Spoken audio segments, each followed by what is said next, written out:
नमस्कार. संजय गांधी निराधार अनुदान योजना या योजनेअंतर्गत लाभ घेणाऱ्या सगळ्या दिव्यांग बांधवांसाठी, निराधार बांधवांसाठी अत्यंत महत्त्वाची गोष्ट म्हणजे पाहू शकता, राज्य शासनाचं जे पावसाळी अधिवेशन सध्या सुरू होतं.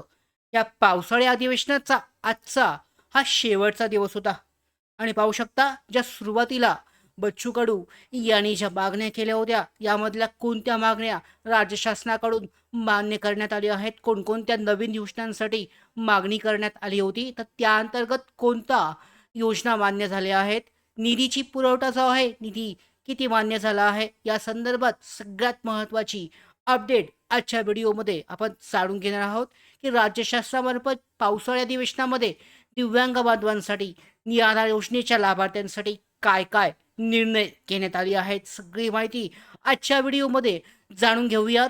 तत्पूर्वी नवीन असाल मराठी बिग गाईड या यूट्यूब चॅनलवर तर आत्ताच सबस्क्राईब करून घ्या. त्याचबरोबर बेल आयकॉनला सुद्धा क्लिक करा, म्हणजे सगळ्या महत्त्वाच्या अपडेट तुमच्यापर्यंत वेळेवर पोहोचतील. व्हिडिओला सुरुवात करूयात. पाहू शकता महत्त्वाच्या अपडेट आहेत. दिव्यांग, संजय गांधी निराधार योजना, विधवा महिला, एकल महिला पारित्यक्ता आहेत, त्याच्याबद्दल ज्येष्ठ नागरिक आणि इतर लाभार्थ्यांसाठी अधिवेशनाच्या शेवटच्या दिवशी नेमकं काय घडलं याची सविस्तर माहिती आजच्या व्हिडिओमध्ये जाणून घेऊयात. तर आज राज्य विधिमंडळाच्या अधिवेशनाचा, पावसाळी अधिवेशनाचा शेवटचा दिवस होता. अनेक दिव्यांग, निराधार, विधवा महिला आणि इतर लाभार्थ्यांना मोठी अपेक्षा होती की सरकार त्यांच्या अनुदान वाढीबाबत किंवा नवीन आर्थिक निर्णयाबाबत घोषणा करेल. मात्र शेवटच्या दिवशी अशी कोणतीही मोठी घोषणा ही करण्यात आलेली नाहीये. यावेळी बच्चूभाऊ कडू यांनी पुन्हा एकदा सभागृहामध्ये दिव्यांग आणि इतर लाभार्थ्यांचे प्रश्न जोरदारपणे मांडले. यापूर्वी सरकारनं दिलेल्या आश्वासनांची आठवण करून देत त्याने दिव्यांगांचे मासिक अनुदान 6,000 रुपये वाढवावे, यासाठी स्वतंत्र निधी उपलब्ध करून द्यावा आणि तातडीने निर्णय घ्यावा, अशी मागणी सुद्धा त्यांनी त्यावेळेला केली, आजच्या दिवशी ही केली होती. मात्र या मागणीवर सरकारकडून कोणतीही ठोस घोषणा किंवा निर्णय आजच्या दिवशी, शेवटच्या दिवशी सुद्धा जाहीर करण्यात आला नाही. त्यामुळे मोठ्या प्रमाणावर लाभार्थ्यांमध्ये नाराजी आणि निराशा हे दिसून येत आहे.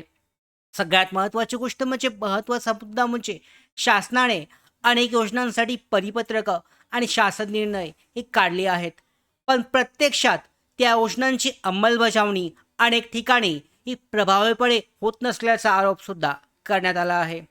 उदाहरणार्थ पाहू शकतात, दिव्यांगांना अंत्योदय रेशन कार्ड देण्याचे शासनाचे निर्देश आहेत. तसेच दिव्यांगांसाठी इलेक्ट्रिक बाईक योजनेबाबतही आदेश हे देण्यात आले आहेत. मात्र अनेक पात्र लाभार्थ्यांना प्रत्यक्ष लाभ येत नसल्याची तक्रार आहे. अनेक ठिकाणी केवळ औपचारिक कार्यक्रम होतात, पण लाभार्थ्यांपर्यंत सुविधा या पोहोचवल्या जात नाहीत. विधवा महिला, बालसंगोपन योजना आणि इतर सामाजिक योजनांच्या लाभार्थ्यांनाही वेळेवर पैसे खात्यात जमा होत नसल्याची समस्या अधिवेशनामध्ये मांडण्यात आली. निधी मंजूर असूनही अनेक लाभार्थ्यांना अद्याप लाभ हा मिळालेला नाहीये, अशी माहिती सुद्धा समोर आली आहे.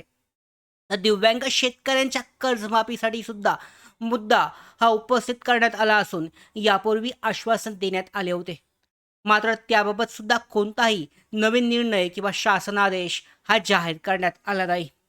तर पाहू शकता, एकूण अधिवेशनामध्ये सुमारे 15 ते 16 महत्त्वाच्या मागण्या या राज्य सरकारसमोर, राज्य शासनासमोर मांडण्यात आल्या होत्या. मात्र अधिवेशनाच्या शेवटच्या दिवशी या मागण्यांवर सुद्धा कोणताही नवीन आर्थिक घोषणा किंवा मोठा निर्णय हा झालेला नाहीये. आता या सर्व मागण्यांवर संबंधित विभाग, सचिव, आयुक्त, प्रशासन पुढे काय निर्णय घेतात याकडे सर्वांचं लक्ष लागलं आहे.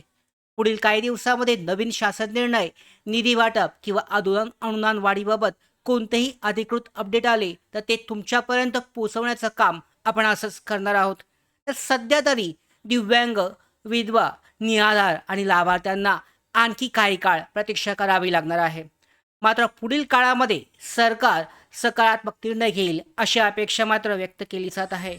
तर अशा पद्धतीने पाहू शकता, सध्याच्या घडीला जो यामध्ये पावसाळी अधिवेशन राज्य शासनाचं पूर्ण झालं असून आजचा हा शेवटचा दिवस होता. यामध्ये अशी अपेक्षा होती की अनुदान जे आहे दिव्यांग बांधवांचं निराधार बांधवांचं वाढवून 6,000 केले जाईल. त्याबद्दल निर्णय घेतला जाईल. मात्र राज्य शासनाकडून कोणताही निर्णय दिव्यांग बांधवांसाठी घेण्यात आलेला नाहीये. यानंतर पाहू शकता पुढचे जे 10 ते 15 दिवस हे महत्त्वाचे असणार आहेत.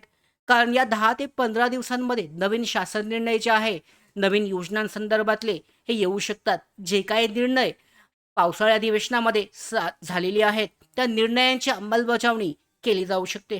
तर या संदर्भातल्या पुढच्या सगळ्याच्या महत्त्वाच्या अपडेट आहेत. नि आधार योजनेअंतर्गत वेळेवर मिळवण्यासाठी मराठी बिग गाईड या यूट्यूब चॅनलला सबस्क्राईब करा. धन्यवाद.